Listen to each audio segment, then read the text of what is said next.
Lorsque Bernard Tapie et Dominique sont tombés sous le charme l'un de l'autre, ils étaient tous les deux en couple.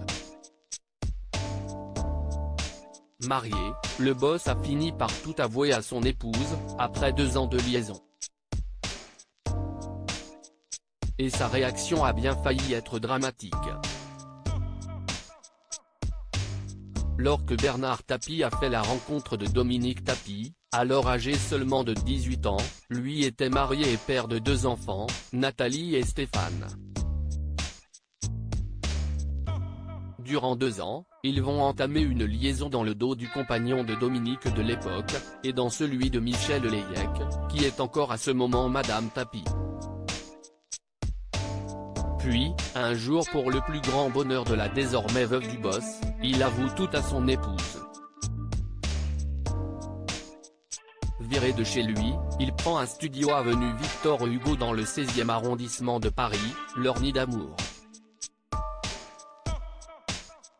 Seulement, un drame va vite ruiner leur bonheur, comme Dominique Tapie le raconte dans son ouvrage Bernard, La fureur de vivre, édition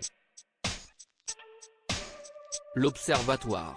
8 jours plus tard, Michel Layec appelle au bureau et tombe sur Dominique, qui travaille aux côtés de Bernard Tapie.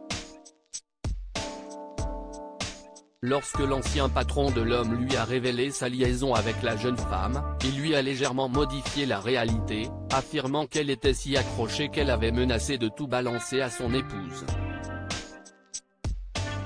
Après cette nouvelle désillusion, elle décide d'amener avec elle ses enfants en Corse pour quelques jours de vacances. Puis, un jour, le boss reçoit un appel dans la nuit, alors qu'il se trouve avec Dominique.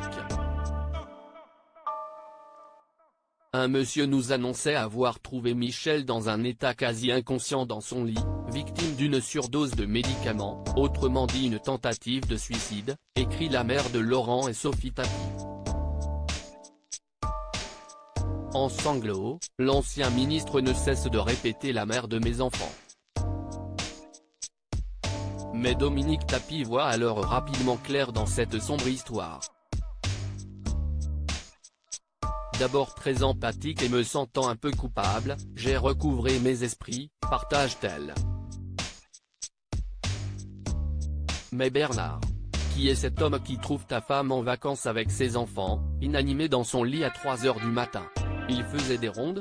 Et lorsque l'ancien propriétaire d'Adidas, décédé en 2021, à 75 ans, entend rejoindre sa femme et ses enfants en Corse, Dominique le menace de le quitter. Et lorsqu'il retrouve au pied de l'avion celle-ci, il finit par découvrir que le secouriste de son épouse n'est autre que son compagnon au long cours. Ulcéré, il lâchera à Dominique, « Elle m'a vraiment pris pour un con. Cette fois, si est définitivement terminé. »